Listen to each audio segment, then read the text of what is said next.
Hello दोस्तों, नमस्कार। गुरु रोजगार चैनल में आपका स्वागत है। मैं हूं संतराम। आज का टॉपिक है ब्लड रिलेशन, यानी कि रक्त संबंध। आपको ये कठिन लगता होगा, लेकिन ये बहुत आसान चैप्टर होता है और कैसे इसे बनाएंगे हम आपको बताएंगे।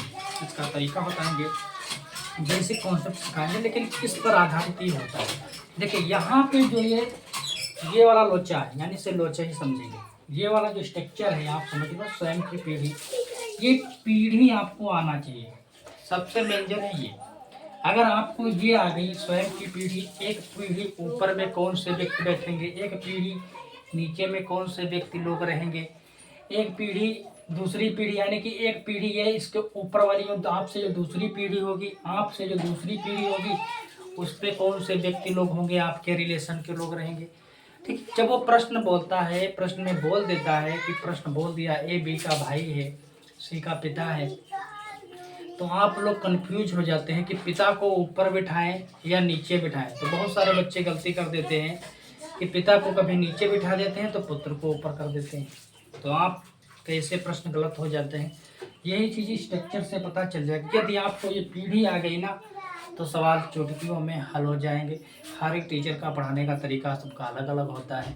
मैंने जिस तरीके से इसे सीखा है, मैं आपको उसी तरीके से बताऊंगा और शायद आप लोगों को समझ में भी आएगा। लेकिन आप लोग थोड़ा गौर करना और ध्यान देना इस बात पर, क्योंकि पुलिस एग्जाम की डेट आ चुकी है। ठीक है, उसको देखते हुए मैं जितने खंड टाइम पाऊंगा उतने खंड वीडियो बनाऊंगा और बनाकर अपलोड करता रहूँगा। ठीक, हर एक चैप्टर का, चाहे मैथ का हो, चाहे रीडिंग का हो, चाहे हिंदी का हो, सारी क्लासों का अपलोड करता रहूँगा।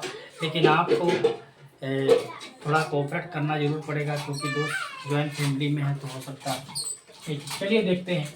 देखो, स्वयं की पीढ़ी क्या होता है? पति, भाई, बहन, चचेरा भाई, ममेरा भाई, मौसेरा भाई। ये आपकी जनरेशन में आती है। जनरेशन क्या होती है?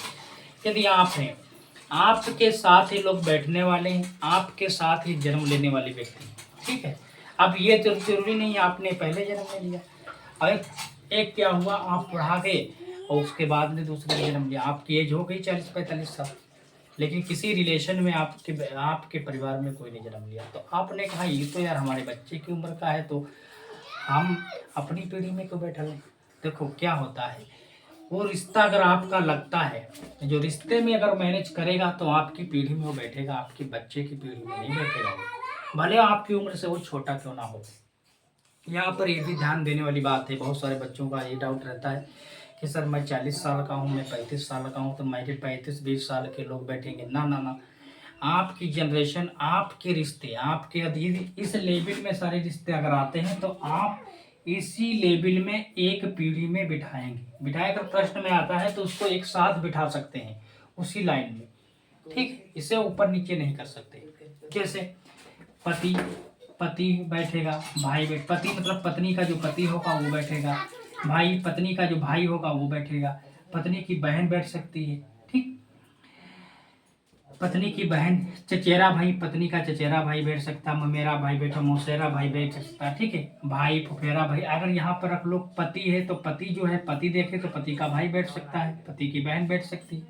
पत्नी, अगर आप यहाँ पे अपने आप की तुलना करो तो लोग बैठ सकते हैं। फुफेरा भाई, बहनोई बैठ सकता है, साला, तेवर, जेठ, साली, पत्नी बैठ सकती है, बहन बैठ सकती है, चचेरी बहन, मौसेरी बहन, मौसेरी बहन, फुफेरी बहन, ननंद, साला, सरहाज। ठीक, देवरानी, जेठानी, भाभी, साली। ठीक, पति, नंदोई, नंदोई बैठ सकता, बहनोई बैठ सकता। यदि आपसे बड़ा है तो आपका बहनोई हुआ, आपसे छोटा है तो आपसे बड़ा है तो आपका जीजा हुआ, सॉरी, आपसे छोटा है तो बहनोई हुआ। पत्नी का क्या हुआ, आपसे बड़ा है, आपकी पत्नी से बड़ा है, बड़ा कैंडिडेट है, आपकी बहनोई, तो उसे जीजा वो कहेगी, अगर छोटा है उसे नंदोई कहेगी। ठीक, तो ये सारे रिश्ते होते हैं, तो ये इस लेवल में बैठेंगे। कहने का मतलब इस स्ट्रक्चर को समझो, हर एक किताब में दिया होता है। एक पीढ़ी के ऊपर कौन से व्यक्ति आते हैं? एक पीढ़ी के ऊपर भैया आते हैं, पिताजी आते हैं, चाचा आपके आएंगे, फूफा आएंगे, मौसा आएंगे, ससुर आएंगे, माँ आएगी, चाची आएगी, बुआ आएगी, मौसी आएगी, सास आएगी। यही तो, अगर ये एक पीढ़ी है ऊपर के लोग होते हैं। जब भी प्रश्न में आपसे बोले कि फूफा, मामा, मौसी का जो भी अगर नाम ले, ठीक है, तो जान जाना कि वो हमने हमें कभी बैठाना है तो भैया हम तो नीचे रहेंगे, वो सदैव ऊपर जाएंगे। ठीक, इनमें से अगर कोई सी बात की चर्चा की जाती है प्रश्न में तो सदैव वो ऊपर बैठते हैं। समझ में आई बात? अब क्या होता है, दो आपसे दूसरी पीढ़ी के कौन से लोग होते हैं, इनके तो ये पिताजी हुए, आपके कौन हुए, तो आप हो गए सर इनके पिताजी, ये आपके पिताजी है, और इनके कौन से होंगे, ये पिताजी, और इनके पिताजी कौन होंगे, ये पिताजी होंगे। लेकिन वो आपसे तुलना की जाए, अगर आप अपने से तुलना करो तो आपके कौन होंगे, तो आपके कौन से होंगे, दादा होंगे। आपके पिता से ऊपर की जो पीढ़ी होगी तो आप उन्हें दादा बाबा तो कहते होंगे, बाबा कहते होंगे गाँव देहात में कहते, लेकिन यहाँ क्या कहोगे, दादा कहोगे। दादा होंगी, नानी होंगी, दादी होगी, नानी होगी, ससुर होगा, ठीक, दादी नानी बुआ साला ये सब होंगे। क्या होगा, ये पुरुष महिला सारे के सारे होंगे, ठीक है, मेल फीमेल होंगे। यानी कि आपसे तो दूसरी पीढ़ी होगी जो आपके दादा दादी नाना नानी से होगी, ठीक, सास ससुर, क्योंकि वो भी किसी ना किसी औरत के सास ससुर बनेंगे, ठीक है, ये जिया ससुरी से बोलते हैं लोग ना। तो क्या होता है, ऐसा शब्द का प्रयोग प्रश्न में करता नहीं, लेकिन फिर भी करेगा, लेकिन क्या होगा, ध्यान देना, ठीक। आपसे तीसरी पीढ़ी में जो क्या होगा, आपसे तीसरी पीढ़ी 1 2 3, आपसे तीसरी पीढ़ी कौन है, परदादा, परनाना, पर ससुर, परदादी, परनानी, पर सास। ये क्या होता है कि ये जो प्रयोग होगा ये तीसरी पीढ़ी का जो होगा। समझ में बात, यदि ये समझ में ना आए तो वीडियो को रोक रोक कर मेरी बातों को ध्यान देना और लिख लेना, ठीक है। स्ट्रक्चर हर एक किताब में मिल जाएगा, दिया होगा, लेकिन अगर आप इस कॉन्सेप्ट को अगर ढंग से पढ़ें, उसके बाद प्रश्न की तरफ चलें तो आपको चुटकियों में हल होने लगेंगे प्रश्न। ये सारी चीजें होती है, लेकिन करते क्या है बच्चे, बच्चे करते क्या है कि स्ट्रक्चर को ध्यान नहीं देते, सीधे प्रश्न की तरफ चल देते हैं, तब उनको दिक्कत होने लगती है और प्रश्न नहीं लग पाता और परेशानी का सामना करना पड़ता है। अब बोलते हैं कि चैप्टर बड़ा कठिन, हमें तो लगता है चैप्टर बहुत सरल है। चलिए अभी बनाकर दिखाते, कैसे ऊपर बैठाएंगे कैसे नीचे बैठाएंगे। एक पीढ़ी नीचे आपका पुत्र होगा, और पुत्र की जो पत्नी होगी आपकी पुत्र वधू होगी, ठीक। एक पीढ़ी आपके भतीजा होगा, भतीजा, अगर आप वहाँ पर खड़े होकर देखें तो आपके भाई का जो लड़का होगा भतीजा, भाई की लड़की जो होगी आपकी भतीजी होगी, बहन की लड़की होगी भांजी होगी, बहन का लड़का जो होगा आपकी बहन का, तो एक पीढ़ी नीचे आएगा तो भांजा होगा। तो वही सारा यहाँ पर लिख दिया है कि भांजा भांजी।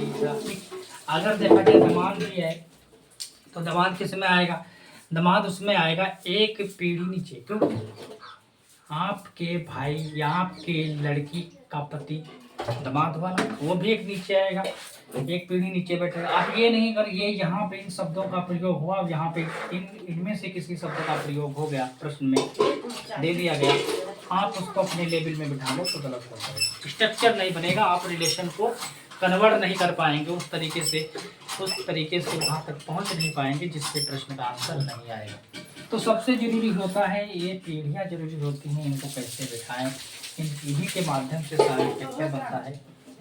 दो पीढ़ी, दूसरी पीढ़ी नीचे क्या होगी, पोता होगा, आपके बेटे से जो संतान पैदा होगी कौन सी होगी, लड़का होगा, तो आपका कौन होगा, पोता होगा, पोती होगा, ठीक। आपके बेटे से जो संतान होगी उन्हें पोता पोती तो कहोगे ना, है। तो पोता पोती, नतनी पत्नी, पोती, पति का पति, नतनी का पति जो होगा, पोती, नतनी, पोता, ये सारे के सारे होंगे ना। तो एक चीज ध्यान रखना। और तीसरी पीढ़ी में क्या होगा, आपके पोते से संतान पैदा होगी तो आपकी कौन होगी, तो आप होगे सर पर पोता है, पर नतनी है, ठीक। बस इसके ऊपर नहीं पूछा, इसके बाद फिर पर लगाने की जरूरत नहीं, बस इतना ही पूछता है। तो ये सारे स्ट्रक्चर थे, ठीक है, इन्हें ध्यान देना, स्क्रीनशॉट ले लेना, ठीक है। और जो है अगर आपको इसमें समझ में ना आए कि साफ नहीं लिखा है, क्योंकि समय को तो थोड़ा कम कोऑपरेट करना और देख लेना, ठीक है, जरूर अपनी किताब से देख लेना, कि स्ट्रक्चर जरूर देखना, इसी के बेस पे चलेगा। अब यहाँ पे चलता क्या है, देखो किताबों में कहीं दिया होता है कि पुरुष के लिए, देखो यहाँ पर क्या होता है, पुरुष।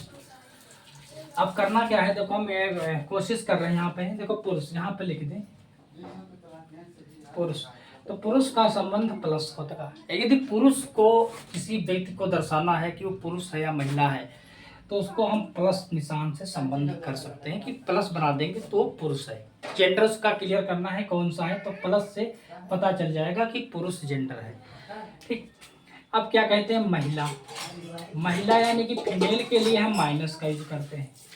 ये जेंडर यानी कि कौन सी महिला, महिला अगर माइनस लगा है, इसके आगे कोई कैंडिडेट का नाम है और माइनस किया है तो महिला। नाम से क्लियर नहीं कर सकते कि वो पुरुष है कि महिला, ठीक। अब सोनू, सोनू एक लड़की का भी नाम हो सकता है, सोनू एक लड़के का नाम हो सकता है। ठीक, हमारे गांव में बहुत सारे बच्चों के नाम सोनू है। सोनू लड़की का नाम भी है, लड़के का नाम, तो इससे जेंडर नहीं क्लियर होता कि वो पुरुष है कि फीमेल है, महिला है। ठीक, तो ये क्लियर नाम से कभी जेंडर मत क्लियर कीजिएगा कि क्लियर होगा। तो कुछ ऐसे नाम होते हैं जो नाम से क्लियर नहीं हो पाते। ठीक है, उन्हें थोड़ा ध्यान में देखने की जरूरत है। चलिए, ये चीज़ समझ में आई कि नहीं। अब ये जेंडर कैसे क्लियर होंगे, ठीक है, ये भी मैं बताऊंगा। यहाँ पे प्रश्न लिखूंगा और प्रश्न लिख के आपको समझाऊंगा। ठीक है, समझ में आई बात? थोड़ा बेसिक तरीके से समझने की कोशिश करना। चलो नीचे की लाइन मिटा दे रहे हैं, जगह खाली हो जाए। देखो, अब यहाँ पे लिख रहा हूँ ए बी का भाई। अब इसमें क्लियर करना है कौन किसका भाई है। तो एक तो चीज ये आपको क्लियर होना चाहिए, ए बी का भाई है, सी ए का पिता है, एन डी की माता है। तो बताओ सी ए का कौन लगा, ऐसे बोल लेता ना। तो इन सवालों को लगाने के लिए पहले तो ये पीढ़ी होना जरूरी है। इन पीढ़ियों को देखना है कौन सी पीढ़ी में कौन सा व्यक्ति बैठेगा। एक तो चीज ये आपको क्लियर होना चाहिए।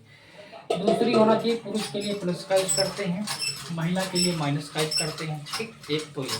लेकिन मेरा तरीका लगाने का ये है कि मैं इनको तो यूज करूंगा, साथ में अगर वो कैंडिडेट पुरुष है तो मैं पुरुष लिख दूंगा, महिला है तो महिला लिख दूंगा वहाँ पे।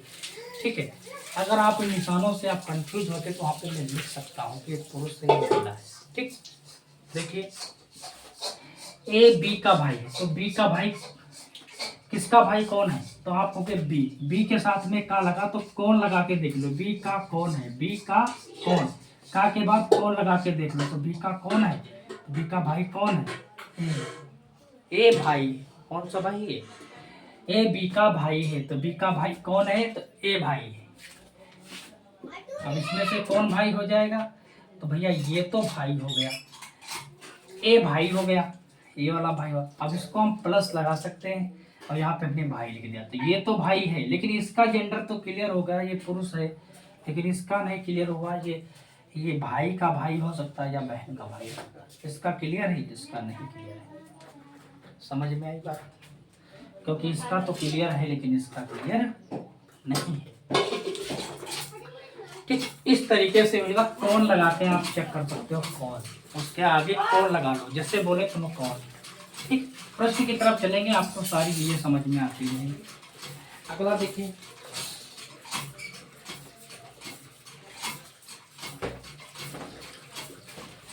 अब यहाँ पर देखो ए और बी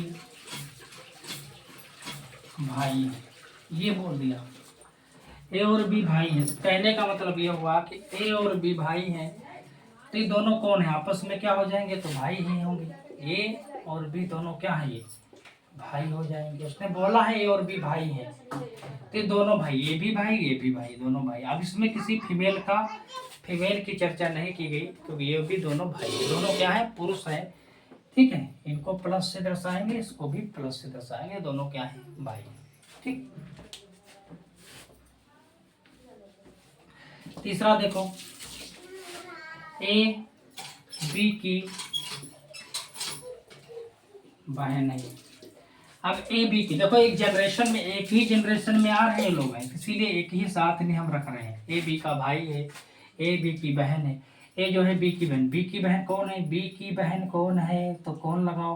कौन किसको दर्शाता है, बी की कौन है, तो आपको कोई बी की कौन लग रही है, तो बी की ए कौन लग रही है, तो ए बहन लग रही है। ठीक, ए बहन हो गई। ठीक, ये बहन हो गई, इसको माइनस से दर्शाएंगे और इसको क्या कर देंगे, बी। तो जेंडर इसका क्लियर है, ए का क्लियर है, ये बहन है, ये क्या है, बहन है, ये बहन है, लेकिन इसका क्लियर नहीं है, बी की भी बहन हो सकती और ये फीमेल की भी बहन हो सकती और मेल की भी बहन, यानी कि महिला की भी बहन हो सकती, पुरुष की भी बहन हो सकती। इसका नहीं क्लियर, लेकिन इसका क्लियर। लेकिन ये चीज़ कैसे पता चला, क्योंकि ये एक ही पीढ़ी में आते हैं, बहन बहन। देखो यहाँ पे लिखा है बहन, ये एक ही जनरेशन में आएंगे इस वाली, इसलिए एक साथ लिखे। अब इन्हें ऊपर नीचे करते तो गलत हो जाता, आंसर नहीं ला पाता, ना ही समझ पाते। चलिए अगला देखते हैं।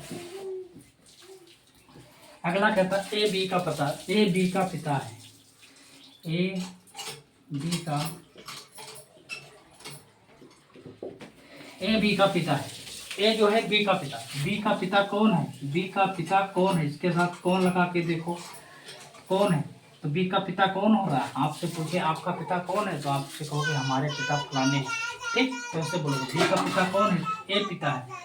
जब ए पिता है तो ए कहाँ पर रहेगा? आपको ये देखना है। यहाँ पर एक चीज समझने वाली बात होती है, इसको कहाँ रखेंगे? ऊपर रखेंगे, नीचे रखेंगे? तो आप कहोगे कि एक जनरेशन हमसे से तो ऊपर, या तो हम यहाँ पे हैं, यहाँ पे हम हैं, और हमसे ये वाली जो पीढ़ी से तो ऊपर रहेगी, तो इसको भैया ऊपर रखेंगे। देखो यहाँ पे एक पीढ़ी ऊपर है, ऊपर ये रहेगा नीचे।